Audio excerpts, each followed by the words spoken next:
ఒక వ్యాఖ్య నుంచి మొదలైన ఉద్యమం కేంద్ర మంత్రి రాజీనామా వరకు వెళ్ళిన కథ. ఒకే ఒక్క పదం అందరి నోళ్లలో నినాదంలా మారిపోయింది. అసలేంటా పదం? Cockroach party. Yes, cockroach party అంటే ఏంటి? అసలు దానికి ఆ పేరు ఎలా వచ్చింది? అది పుట్టడానికి ముఖ్యమైన కారణం ఏంటి? అసలు ఆ వ్యాఖ్య చేసింది ఎవరు?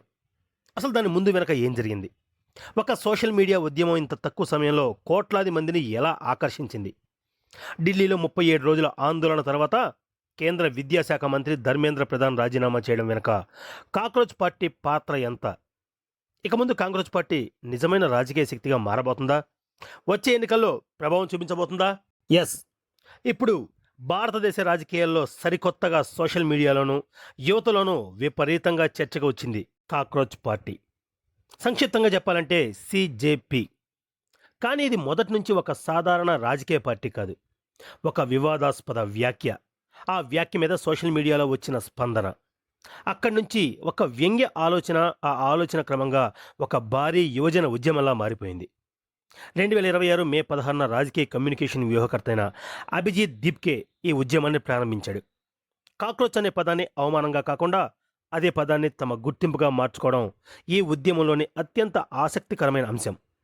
అంటే, మమ్మల్ని కాక్రోచ్ అంటున్నారా? అయితే దేశంలోని అన్ని కాక్రోచ్లు ఒక్కటైతే ఎలా ఉంటుంది అనే వ్యంగ్య ఆలోచనతో మొదలైన ఉద్యమమే కాక్రోచ్ జనతా పార్టీ ఉద్యమం. మొదట ఇది సోషల్ మీడియా ప్రయోగంలా కనిపించినా క్రమంగా నిరుద్యోగం, విద్యా వ్యవస్థ, పరీక్షల అవతగలు, అలాగే యువతకు రాజకీయ ప్రాతినిధ్యం వంటి అంశాలను ముందుకు తీసుకొచ్చింది. అసలు ఈ కాక్రోచ్ పార్టీ పుట్టడానికి కారణమైన కాక్రోచ్ వ్యాఖ్య ఎవరిది? అసలు ఏం జరిగింది? ఇక్కడే ఈ కథలో అసలు ట్విస్ట్ ఉంది. 2026 మే 15న సుప్రీంకోర్టులో ఒక కేసు విచారణ సందర్భంగా అప్పటి chief justice and India Suryakant గారు చేసిన కొన్ని వ్యాఖ్యలు దేశవ్యాప్తంగా చర్చకు దారితీశాయి. ఉద్యోగాలు దొరకని కొంతమంది యువకులు media, social media, RTI activism వంటి రంగాల్లోకి వెళ్ళి ఈ వ్యవస్థ మీద విమర్శలు చేస్తున్న సందర్భంలో ఆయన కాక్రోచెస్, పారాసైట్స్ వంటి పదాలను ఉపయోగించినట్లుగా వార్తలు వచ్చాయి. ఆ వ్యాఖ్యలు బయటికి వచ్చిన వెంటనే సోషల్ మీడియాలో తీవ్రమైన చర్చకు దారితీసింది. అయితే ఇక్కడ ఒక ముఖ్యమైన విషయం కూడా ఉంది. తర్వాత సీజే సూర్యకాంత్ స్వయంగా తన వ్యాఖ్యలను వివరిస్తూ తాను మొత్తం భారత యువతను ఉద్దేశించి ఈ వ్యాఖ్యలు చేయలేదని చాలా బాగా స్పష్టం చేశారు. ఫేక్ లేదా బగ్స్ డిగ్రీతో వృత్తుల్లోకి వచ్చిన వ్యక్తులను ఉద్దేశించే ఈ వ్యాఖ్యలు చేశానని, భారత యువతపై తనకు గౌరవం ఉందని ఆయన వివరించారు. కానీ అప్పటికే ఆ ఒక్క పదం కాక్రోచ్ సోషల్ మీడియాలో వైరల్ అయిపోయింది. అదే సమయంలో అభిజిత్ దీప్కే సోషల్ మీడియాలో ఒక ప్రశ్న లేవనెత్తారు. What if all cockroaches come together? అంటే, అన్ని కాక్రోచ్లు ఒక్కటైతే ఎలా ఉంటుంది అనే ఆలోచన. ఆ ప్రశ్నే తర్వాత కాలంలో ఉద్యమంలా మారిపోయింది. ఒక సోషల్ మీడియా ఉద్యమం ఇంత తక్కువ సమయంలో కోట్లాది మందిని ఎలా ఆకర్షించగలిగింది? ఇదే కాక్రోచ్ జనతా పార్టీ కథలో మరో పెద్ద సంచలనం. సాధారణంగా ఒక రాజకీయ ఉద్యమం ఎదగాలంటే సంవత్సరాలు పడతాయి. కానీ సీజేపీ విషయంలో పరిస్థితి పూర్తిగా భిన్నంగా ఉంది. సోషల్ మీడియా, ముఖ్యంగా యువత ఎక్కువగా ఉపయోగించే ప్లాట్ఫామ్లను ఈ ఉద్యమం చాలా వేగంగా ఉపయోగించుకుంది. కాక్రోచ్ అనే ఈ పేరు యువతలో ఒక ప్రత్యేకమైన ఐడెంటిటీగా మారిపోయింది. దానికి తోడు ఇప్పటికే యువతలో ఉన్న కొన్ని అసంతృప్తులు ఈ ఉద్యమానికి మరింత బలాన్ని ఇచ్చాయి. ఉద్యోగాల కొరత, కాంపిటేటివ్ ఎగ్జామ్స్పై ఆందోళన, ప్రభుత్వం తమ సమస్యలను పట్టించుకోవడం లేదనే భావన, ఇవన్నీ యువతలో కలిసిపోయాయి. అందుకే సీజేపీ కేవలం ఒక వ్యక్తి లేదా ఒక పార్టీకి వ్యతిరేకంగా ఉన్న ఉద్యమంలా కాకుండా యువత సమస్యలకు ఒక వేదికగా కనిపించడం ప్రారంభించింది. కొన్ని వారాల్లోనే సీజేపీ సోషల్ మీడియా ఫాలోయింగ్ కోట్ల స్థాయికి చేరుకుంది. అయితే ఇక్కడ ఒక ముఖ్యమైన విషయం కూడా గుర్తుంచుకోవాలి. సోషల్ మీడియా ఫాలోవర్స్ అంటే ఎన్నికల ఓట్లు కాదు. ఒక ఉద్యమానికి లక్షల మంది ఫాలోవర్స్ ఉండడం ఒక విషయం. అదే ఫాలోవర్స్ని పోలింగ్ బూత్ తీసుకెళ్లి ఓట్లుగా మార్చుకోవడం అనేది మరొక విషయం. దానికి దీనికి చాలా తేడా ఉంది.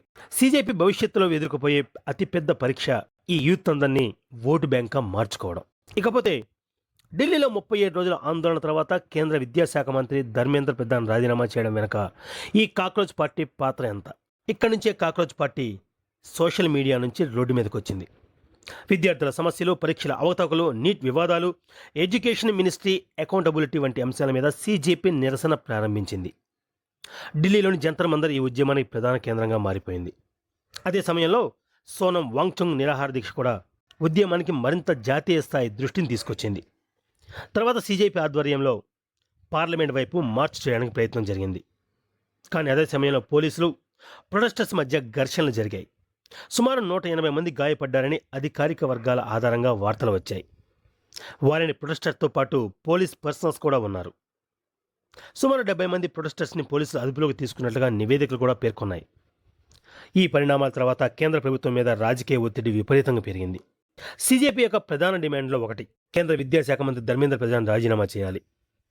ఆ తర్వాత కేంద్ర మంత్రులు జేపీ నడ్డా, జితేంద్ర సింగ్ సీజేపీ ప్రతినిధులు చర్చలు జరిపారు. అంటే ఒకప్పుడు సోషల్ మీడియాలో వ్యంగ్యంగా మొదలైన ఉద్యమం ఇప్పుడు కేంద్ర ప్రభుత్వ ప్రతినిధులతో నేరుగా చర్చలు జరిపే స్థాయికి చేరుకుంది. ఇక జూలై 25న కేంద్ర విద్యాశాఖ మంత్రి ధర్మేంద్ర ప్రధాన్ రాజీనామా చేశారు. ఆ తర్వాత సీజేపీ తమ 37 రోజుల ఆందోళనను విజయంగా ప్రకటించింది.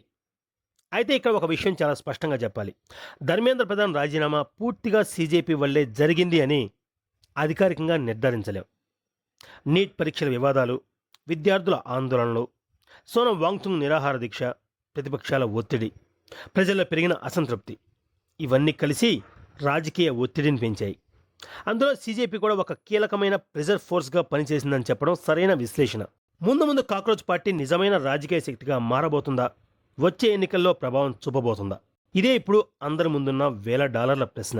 కాక్రోచ్ జనతా పార్టీ ఇప్పటివరకు ఒక మీమ్గా మొదలైంది, ఒక సోషల్ మీడియా మూవ్మెంట్గా మారి, తర్వాత స్ట్రీట్ ప్రొటెస్టెడ్గా మారి, కేంద్ర ప్రభుత్వంతో చర్చలు జరిపి, తాను డిమాండ్ చేసిన విద్యాశాఖ మంత్రి రాజీనామా చేసిన తర్వాత ఇప్పుడు ఒక ఫార్మల్ పొలిటికల్ ఆర్గనైజేషన్గా ఎదగడానికి ప్రయత్నిస్తుంది. సీజేపీ ప్రస్తుతం నేషనల్ లెవెల్ ఆర్గనైజేషన్ స్ట్రక్చర్ని ఏర్పాటు చేసుకునే ప్రయత్నంలో ఉంది. వాలంటీర్స్ని తీసుకుంటుంది. దేశవ్యాప్తంగా యువత సమస్యలను తెలుసుకునేందుకు లిస్టింగ్ క్యాంపెయిన్ నిర్వహించాలని చూస్తోంది. మరొక దశలో జంతర్ మంతర్ సీజన్ 2 కూడా ఉంటుందని సీజేపీ ఫౌండర్ ప్రకటించారు. అంటే ఉద్యమం ముగియలేదు. కానీ నిజం చెప్పాలంటే రాజకీయ పార్టీగా మారడం అనేది అంత సులభమైన విషయం కాదు. కానీ సోషల్ మీడియాలో కోట్లాది మంది ఫాలోవర్స్ ఉండటం మొదటి మెట్టు మాత్రమే. ఎన్నికల్లో గెలవాలంటే దేశవ్యాప్తంగా కార్యకర్తలు కావాలి, రాష్ట్రాల వారీగా ఆర్గనైజేషన్స్ కావాలి, ప్రతి నియోజకవర్గంలో కూడా గ్రౌండ్ లెవెల్ నెట్వర్క్ ఉండాలి, క్యాండిడేట్స్ కావాలి, పొలిటికల్ ఫండింగ్ కావాలి, ముఖ్యంగా సోషల్ మీడియా ఫాలోవర్స్ని యాక్చువల్ ఓటర్స్గా మార్చే సామర్థ్యం కావాలి. అందుకే కాక్రోచ్ జనతా పార్టీ భవిష్యత్తు గురించి ఇప్పుడే ఒక ఖచ్చితమైన అంచనా వేయడం కష్టం. కానీ ఒక విషయం మాత్రం స్పష్టంగా చెప్పొచ్చు. ఒక సుప్రీంకోర్టు వ్యాఖ్యలో వినిపించిన కాక్రోచ్ అనే ఒక పదం ఒక యువకుడి సోషల్ మీడియా పోస్ట్ ద్వారా ఉద్యమంలో మారింది. ఆ ఉద్యమం కోట్లాది మంది యువత దృష్టిని ఆకర్షించింది.